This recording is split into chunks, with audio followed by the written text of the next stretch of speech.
setia. Saudaraku, Yesus mengasihi kita.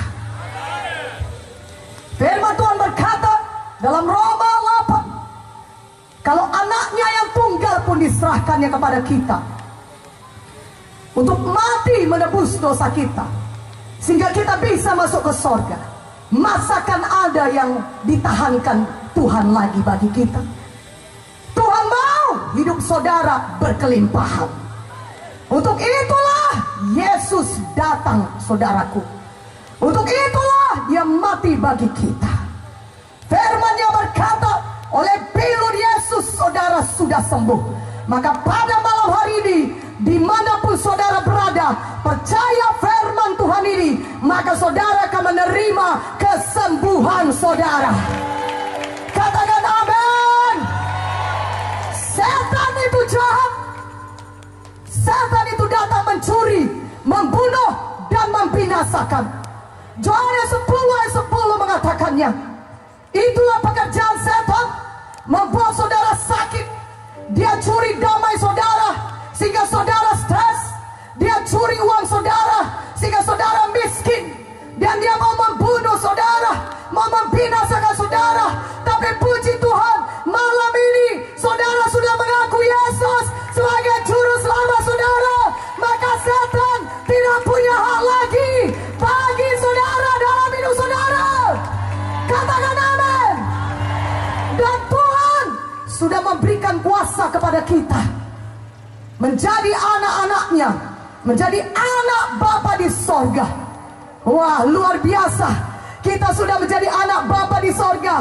Tentulah kita sangat diberkati. Katakan amin. Haleluya. Dan kita memiliki kuasa di dalam nama Yesus, karena kita sudah menjadi anak Bapa di sorga. Karena itu mulai hari ini, pakai kuasa dalam nama Yesus. Usir setan dalam nama Yesus. Sebelum pun dia datang kepada saudara, usir terlebih dahulu dalam nama Yesus. Katakan amin. Dalam nama Yesus, roh kematian, roh pembunuh tidak bisa menjamah saya. Dalam nama Yesus, roh kecelakaan tidak bisa menjamah saya. Dalam nama Yesus. Maka saudara akan lihat Tuhan akan melindungi saudara. Saudara akan lihat setan akan lari, karena dia tidak bisa melawan nama Yesus. Amin. Firman Tuhan berkata, usir setan, lawan setan dalam nama Yesus, maka ia akan lari daripadamu. Pakai kuasa dalam nama Yesus. Amin. Pada malam hari ini, saya mau menunjukkan kepada saudara kuasa firman Tuhan yang sama berkuasanya dengan Tuhan Yesus sendiri. Banyak orang berkata, itu mujizat sudah lama berlalu. Tidak ada mujizat lagi, karena Tuhan Yesus sudah di sorga. Dulu pada waktu zaman Tuhan Yesus duduk di bumi ini, tinggal di bumi ini, ada mujizat, karena Tuhan Yesus ada di bumi. Saya mau katakan kepada saudara, dulu ada mujizat, sekarang juga masih ada mujizat.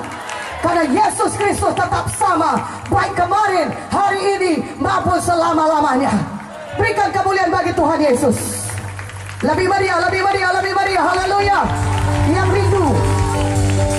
rindu mujizat Tuhan, katakan amin. Katakan amin. Kuasa firman Tuhan masih ada sampai saat ini, karena Yesus Kristus tetap sama. Amin. Kalau dulu dia berjalan-jalan dengan tubuhnya di dunia ini, di bumi ini, selama 33,5 tahun, lebih lagi pada saat ini firman Tuhan bisa bekerja dan menyembuhkan saudara atau mengadakan mujizat dalam hidup saudara. Katakan amin. Haleluya. Walaupun Tuhan Yesus tidak ada dengan tubuhnya di bumi ini pada zaman sekarang ini, tapi ada kuasa firman Tuhan yang sama berkuasanya dengan Tuhan Yesus sendiri. Katakan amin dengan lebih kuat. Buka Alkitab kita dari Yohanes 4. Mari buka Alkitab saudara dari Yohanes 4. Saya bacakan kepada saudara mengenai kuasa firman Tuhan. Yohanes 4 ayat 46. Ayat 46, saudaraku yang kekasih. sampai 54. Maka Yesus kembali lagi ke Kana di Galilea, di mana ia membuat air menjadi anggur. Dan di Kapernaum ada seorang pegawai istana, anaknya sedang sakit. Ketika ia mendengar bahwa Yesus telah datang dari Judea ke Galilea, pergilah ia kepadanya, lalu meminta supaya ia datang dan menyembuhkan anaknya, sebab anaknya itu hampir mati. Maka kata Yesus kepadanya, jika kamu tidak melihat tanda dan mujizat, kamu tidak percaya. Pegawai istana itu berkata kepada Tuhan, datanglah sebelum anakku mati. Kata Yesus kepadanya, pergilah, anakmu hidup. Orang itu percaya akan perkataan yang dikatakan Yesus kepadanya, lalu pergi. Ketika ia masih di tengah jalan, hamba-hambanya telah datang kepadanya dengan kabar bahwa anaknya hidup. Ia bertanya kepada mereka, pukul berapa anak itu mulai sembuh? Jawab mereka, kemarin siang pukul 1, demamnya hilang. Maka teringatlah ayah itu bahwa pada saat itulah Yesus berkata kepadanya, anakmu hidup. Lalu ia pun percaya, ia dan seluruh keluarganya. Dan itulah tanda kedua yang dibuat Yesus ketika ia pulang dari Judea ke Galilea. Saudaraku yang kekasih, Yesus kembali ke Kana. Dan di sana pegawai istana dari Kapernaum, saudara, dari daerah Kapernaum mendengar Yesus sudah ada di Kana. Dan pegawai istana ini anaknya sakit, anaknya hampir mati. Ketika dia tahu Yesus ada di Kana, dia jalan dari Kapernaum.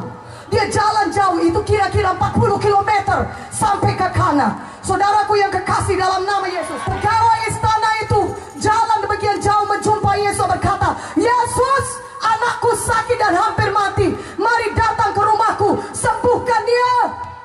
Tetapi Tuhan Yesus berkata kepadanya, engkau mau aku datang kepadanya? Engkau mau datang aku jalan ke Kana sampai ke Kapernaum? Kalau kau tidak melihat tanda demikian, engkau tidak percaya. Tapi sekarang aku berkata kepadamu, kata Tuhan Yesus, aku berfirman kepadamu, pulanglah, pergilah, anakmu hidup. Katakan amin. Dan pegawai istana ini percaya. Dia harus pulang kembali ke rumahnya di Kapernaum. Tapi dia percaya, walaupun Yesus tidak datang ke rumahnya, tapi ada firman Tuhan. Tuhan mengucapkan firman-Nya, pulanglah, anakmu hidup. Dia percaya. Mana aminnya lebih kuat, aminnya? Dia percaya. Maka apa yang terjadi ketika dia berjalan pulang kembali ke Kapernaum? Itu agak jauh. Dia pasti mungkin jalan kaki. Zaman dulu tidak ada mobil yang cepat, 40 km. Dia pulang, ketika dia hampir sampai ke rumahnya, hamba-hambanya dari rumahnya datang kepadanya, Bapak, anakmu sudah sembuh. Dia bertanya, kapan anakku itu sembuh? Kira-kira jam 1 siang, demamnya hilang. Dan dia ingat, ketika itulah Yesus menyampaikan firman-Nya, berkata, pergilah, anakmu hidup. Mana aminnya? Yang mengerti katakan amin.